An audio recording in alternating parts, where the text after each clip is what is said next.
Saludos. Bueno, ¿Cómo estás? ¿Todo bien?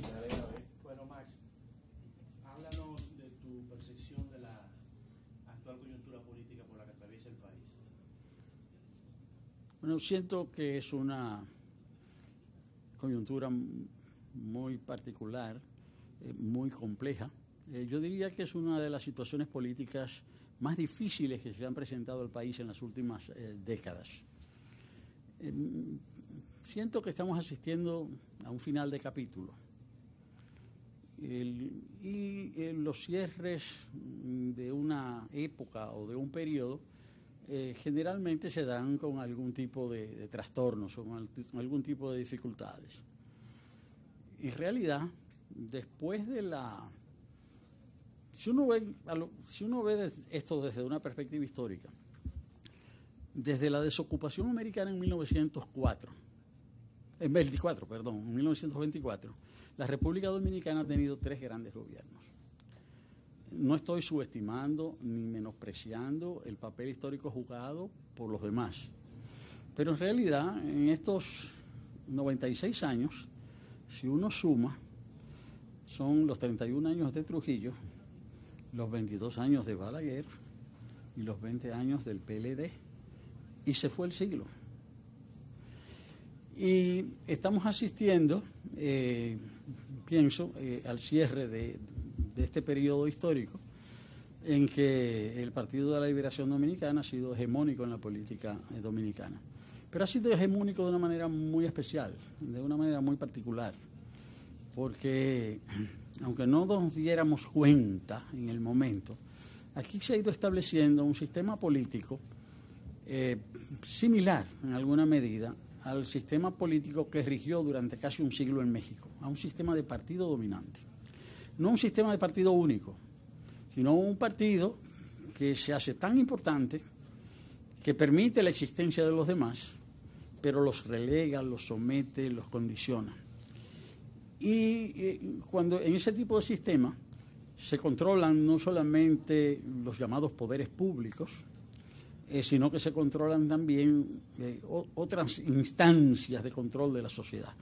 El control de las conciencias, el control de las formas de pensar, esto a través de un aparato de comunicaciones importantes, pero también se controlan los pobres a través de toda una serie de procedimientos, a través de las llamadas transferencias condicionadas, es decir, a través de los subsidios, y se establece un sistema político muy sólido, que un escritor latinoamericano llamó a México la dictadura perfecta. Ahora, en México ese sistema tenía un elemento muy a su favor, y era la no reelección. En México se decía que el presidente saliente designaba al presidente entrante. 6 años sin reelección. Entonces eso dio lugar al fenómeno que ellos llamaban de las camadas. A la vieja camada sucedía la nueva camada. Entonces, a lo largo de un siglo, todas las camadas permitieron un cierto tipo de estabilidad, permitieron la reproducción del sistema. Ahora, ese sistema no funciona con reelección y se acaba de demostrar en la República Dominicana, porque lejos de haber una sucesión de camadas, se da un choque entre 2 grandes polos dentro de ese partido dominante, y ahí viene el estallido, y es lo que acaba de suceder en la República Dominicana. Y nosotros lo veíamos venir, pero acaba de suceder, y esto ha creado una situación política totalmente inédita. Bueno, hay que decir que esto sucede en un momento en el que, aunque hay estabilidad económica y una cierta estabilidad social aparente, en el fondo también se ha venido dando el agotamiento de todo un sistema. Ese sistema yo lo llamo un modelo de crecimiento económico con injusticia social. Si lo decimos de manera más técnica, un modelo de crecimiento económico con inequidad, si lo queremos decir en términos más formales de las ciencias sociales. Y ese sistema hace que República Dominicana, el país de mayor crecimiento de América Latina, es uno de los países que tiene el promedio de salarios mínimos más bajos de todo el continente. Entonces, mucho crecimiento y bajos salarios. Entonces, en un sistema así, cuando hay estabilidad, bueno, pues crece el producto, crece la riqueza social, pero al mismo tiempo se reproduce la pobreza. En el caso de República Dominicana hay un agravante, y es que durante los últimos 20 años y particularmente en los últimos 10 años, ese sistema ha estado basado en el crecimiento constante del endeudamiento.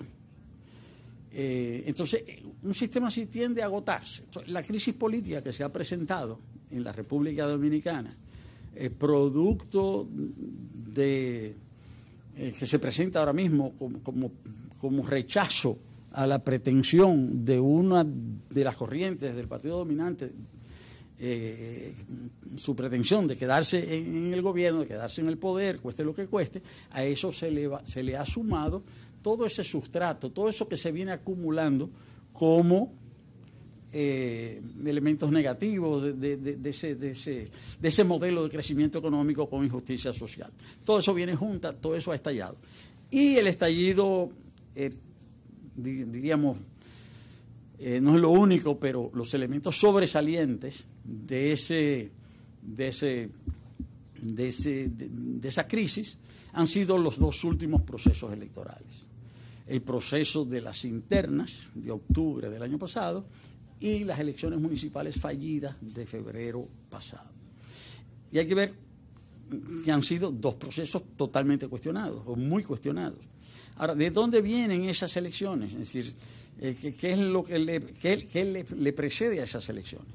A esas elecciones les preceden una serie de hechos, el más importante de los cuales es la voluntad manifiesta del presidente de la República que él tenía de hacerse reelegir, o por lo menos de repostularse. Y prácticamente desde las elecciones del 2016 eso se fue haciendo evidente.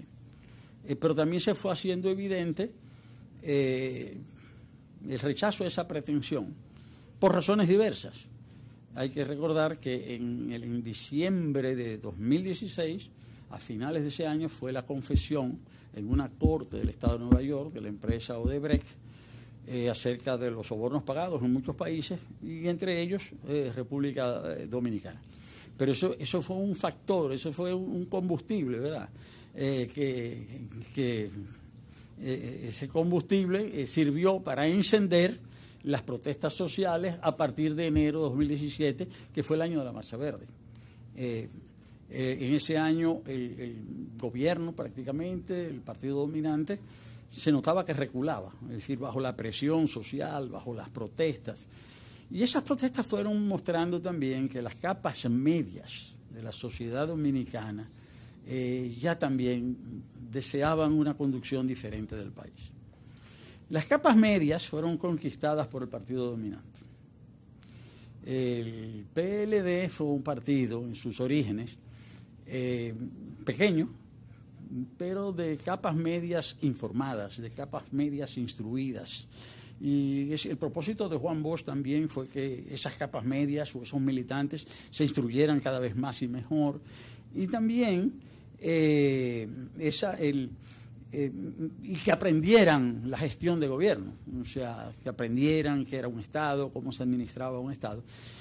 Y a partir del momento en que el PLD asume el gobierno, pues esas capas medias terminan de ser conquistadas con el relato del entonces presidente Fernández, en el sentido de que habíamos entrado en la era de la globalización, que la globalización eran oportunidades, que era tecnología, que iba a haber oportunidades para la capacidad más que para los privilegios, en fin, todo eso fue, y las capas medias terminaron de ser conquistadas, se puede decir.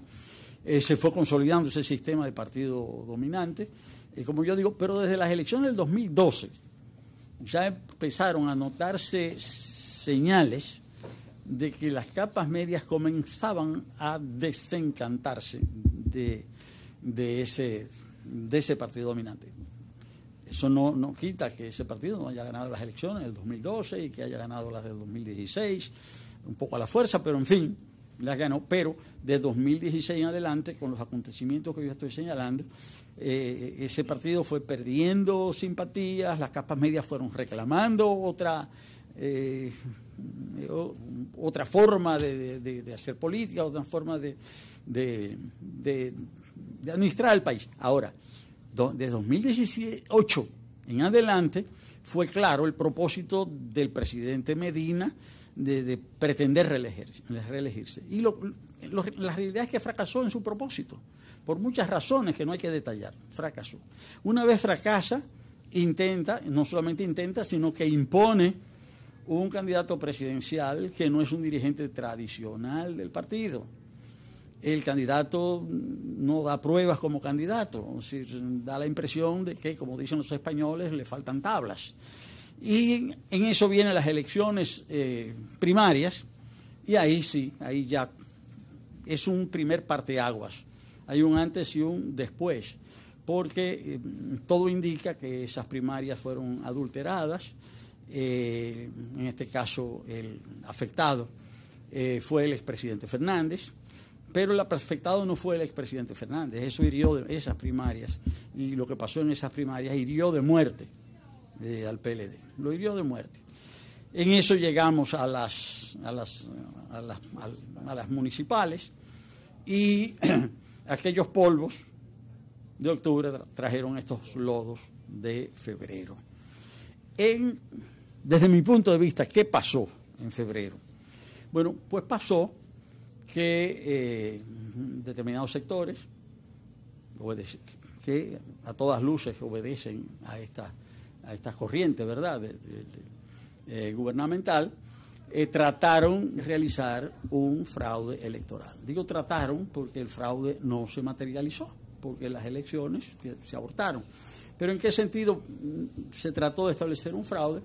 Bueno, se modificaron los programas de los aparatos electrónicos que iban a servir para producir el voto electrónico, el llamado voto automatizado, y se observó ese día, la crisis vino en el momento en que la crisis estalla, en que en la mayor parte de los colegios electorales, parte de los partidos que estaban participando en esas elecciones, sus nombres no aparecían en las boletas electrónicas. A partir de ahí estalló la crisis, no hubo más remedio que cancelar las elecciones. El presidente de la Junta Central Electoral empezó a asumir la posición de que se podían mantener las elecciones manuales y suspender las electrónicas. En consulta con los partidos de oposición, estos mantuvieron una posición muy firme de que en esas condiciones no se podía mantener el proceso electoral. Se suspendieron las elecciones y ahí ya sí, ahí fue Troya. ¿Por qué? Porque a partir de ese momento todo indica que el rechazo que se había venido manifestando hacia el partido del gobierno y hacia el presidente Medina y hacia su intento de mantenerse en el gobierno, sea directamente o sea a través de un tercero, pues el rechazo a eso creció de manera exponencial. Primero uno podía pensar que eso era una apreciación que teníamos, pero con las con las encuestas, los resultados de las encuestas publicadas la semana pasada de distintas firmas, todas coinciden en que los candidatos del partido oficial están en picada. Si uno mide del 15 de febrero a 10 días después, que es cuando se realizan estas encuestas, 15 días después, uno observa que el candidato presidencial del partido dominante pierde por lo menos medio punto diario. En esas condiciones queda clara cuál es la tendencia que ya el pueblo dominicano ha asumido, pero eso no deja resueltos los problemas, porque las dos últimas experiencias electorales han sido fallidas, ¿verdad? Han sido muy accidentadas, y de lo que se trata ahora es de garantizar que las elecciones puedan realizarse en orden y con un mínimo de garantías. Esto, hay muchas personas escépticas, porque las elecciones se van a realizar no solamente con la misma Junta Central Electoral, sino con el mismo andamiaje electoral. Y el andamiaje de la Junta Central Electoral no se creó, ¿verdad?, en 7 días, o sea, sino que fue durante todo un tiempo que se fue estructurando. Hay muchos intereses. Obviamente, yo no quiero señalar a nadie, no tengo derecho a señalar a nadie, pero obviamente que todo lo que pasó, algún nivel de responsabilidades tiene que haber, en la Junta Central Electoral y en su aparato institucional, sobre todo cuando se señaló con mucho énfasis, ¿no?, que todo el sistema electoral estaba blindado. No fue así, por eso hay dudas, hay escepticismo, pero aún así hay que garantizar, y yo creo que eso es fundamental, hay que garantizar que las elecciones se desarrollen en orden. Asumiendo que las elecciones del próximo domingo se desarrollen en orden, con los escaseos que siempre se producen y siempre se han producido en la historia electoral dominicana, ¿cuáles son las perspectivas para mayo? Sí. Y lo que sucede en mayo, ¿qué va a significar para el país? Sí, bueno, en primer lugar, debo señalar que aunque los administradores del proceso electoral, en este caso la Junta Central Electoral, hayan insistido en que todo estaba bien, que todo sigue igual, en realidad ha habido cambios. Se han tomado algunas medidas y eso hay que destacarlo. La ley electoral permite que todos los partidos políticos participen en las mesas, en los colegios electorales. Sin embargo, aunque la ley lo dice, eso nunca se había permitido. Habían sido excluidos siempre los partidos aliados de otros partidos. Entonces, durante 30 años se ha estado reclamando que los partidos aliados de otros partidos puedan asistir al escrutinio. Y eso se aprobó ahora, de manera parcial, pero se aprobó, porque se aprobó el observador de escrutinio. Todos los partidos políticos podrán estar presentes en el momento del escrutinio, no todo el día, pero eso es algo muy importante. Y segundo, se aprobó algo que va a tener sus efectos, porque se aprobó que durante el escrutinio pueda ser filmado por cualquier persona. Eso todavía no se sabe cuáles van a ser las consecuencias. Pero el hecho de que en 17.000 mesas, 17.000 colegios, cuando estén contando los votos, si en cada una hay 10 personas filmando, o sea, que haya 170.000 personas filmando el escrutinio, bueno, eso va a tener consecuencias. Yo pienso que por lo menos ahí va a ser, en ese momento del proceso va a ser difícil modificar resultados. Quizás antes comprando votos, quizás después en el momento quizás en el momento, hay que observar mucho el momento de la digitación que se hace en las mesas electorales. Pero en ese momento es difícil que alguien intente hacer algo. Ahora, suponiendo que las cosas pasen, vamos a decir, con cierta normalidad, sin mayores incidentes, creo que el triunfo de los partidos de la oposición va a ser considerable, sobre todo si se tiene en cuenta que toda la oposición, la antigua oposición y la nueva oposición, vamos a llamarles así, van aliadas en 24 provincias. Y eso hace prácticamente imposible para las elecciones de mayo. En el 75% de las provincias. Sí, porque creo que en 13 provincias, me parece, me puedo equivocar, pero me parece que en 13 provincias los candidatos del PRM y sus aliados son apoyados por la Fuerza del Pueblo y sus aliados. Y en 11 provincias los candidatos de la Fuerza del Pueblo y sus aliados son apoyados por el PRM y sus aliados. Entonces es prácticamente imposible. Una sinergia importante porque eso obliga, en este caso de manera obligatoria, a la defensa común del voto. Y eso hace prácticamente imposible que el PLD gane el Senado. Y eso va a ser un paso de avance importante para la democracia en la República Dominicana, que haya un mayor equilibrio. Ok, a eso íbamos. Por ejemplo, estamos tratando, hay una coyuntura política en donde está dirigida directamente por clase media. Clase media tiene una tendencia a no votar, es lo que dicen las estadísticas. Ahora bien, ¿se puede decir que esto conllevaría a una derrota rotunda del PLD, tanto en las congresuales como en las presidenciales? Hablamos de encuestas, pero sabemos que las encuestas no son un garante necesariamente de que todo va a suceder tal cual. Claro. Ahora bien, ¿esto garantiza o se puede decir que sería una renuncia, de una salida inminente del PLD? Yo entiendo que sí, Es muy difícil que si las elecciones son justas y transparentes, todo apunta a que el PLD es desplazado. Es decir, si los comicios son limpios y transparentes. Además, sobre todo por lo que pasó el 15 de febrero, porque es que lo del 15 de febrero aceleró los acontecimientos, consolidó una tendencia, y una tendencia que ya se está manifestando tan cerca de las elecciones, cuando en vez de esa tendencia disminuir o ser frenada o recular, esa tendencia se ve impulsada por un hecho específico, particular.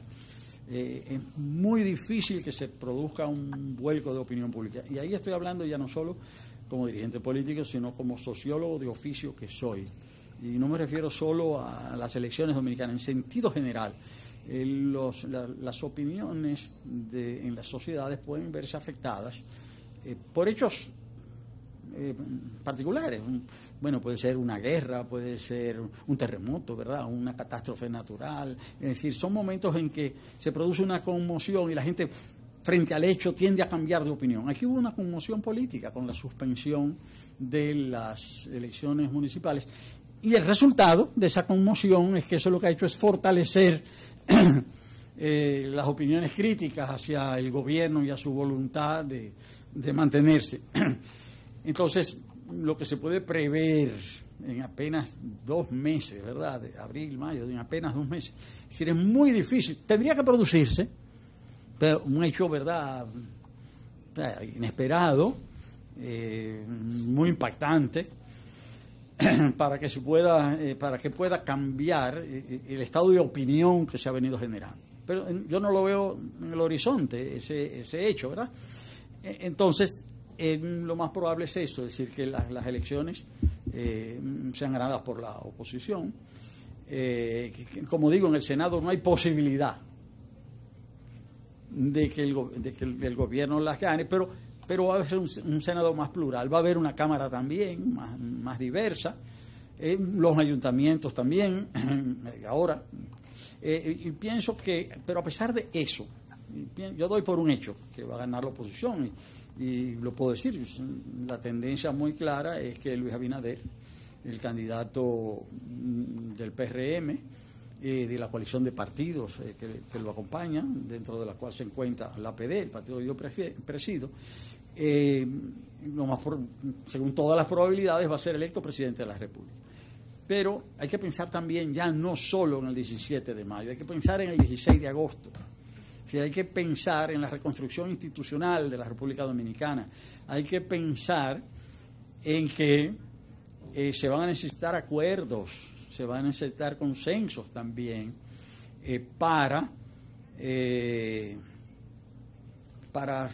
reformular, rehacer, mejorar toda una serie de aspectos institucionales de la República Dominicana. Y para eso se van a necesitar acuerdos. Porque tampoco hay que pensar que el nuevo gobierno va a tener frente a sí un lecho de rosas. La situación económica general del país, si bien los indicadores muestran crecimiento, lo que puede ser un indicador de prosperidad, en realidad ya la proporción de los ingresos públicos que está comprometida con los servicios de amortización, con el pago de intereses y amortización de las deudas que tiene el país, son cada vez más elevados. Ya sobrepasaron el 50%. Eso no se resuelve en 2 días. Eso requiere de medidas de medidas, yo diría, no solamente responsables, sino de medidas que tienen que ser muy atinadas. Hay que saber explicar, porque esto yo creo que no va a ser tan fácil, o sea, yo creo que no va a ser tan fácil. Entonces mejor asumir la realidad tal cual. Y ahora hay un elemento impredecible que no está bajo el control de nadie, y es la pandemia mundial, es que le va a traer consecuencias negativas a muchos países. Nosotros también tenemos nuestro talón de Aquiles, como todos los países del mundo. En este caso, nuestro talón de Aquiles es el turismo, porque ya está claro que desde enero disminuyeron los viajes, es decir, el transporte aéreo ya ha sufrido mucho, ya empezaron a quebrar líneas aéreas, y eso en los 2 primeros meses. Ahora es cuando la situación se va a agravar realmente. Hay que mantener la serenidad, ¿verdad? Que nadie se espante, pero el nuevo gobierno, el actual gobierno hasta agosto y el nuevo gobierno a partir de agosto van a tener que asumir una situación difícil con mucha responsabilidad, y en ese caso es responsabilidad de todas las fuerzas políticas, de todas las tendencias, de todas las corrientes, también poner de su parte. Pero de que se necesitan acuerdos, no solamente para ganar elecciones, sino para gobernar. Quédense ahí,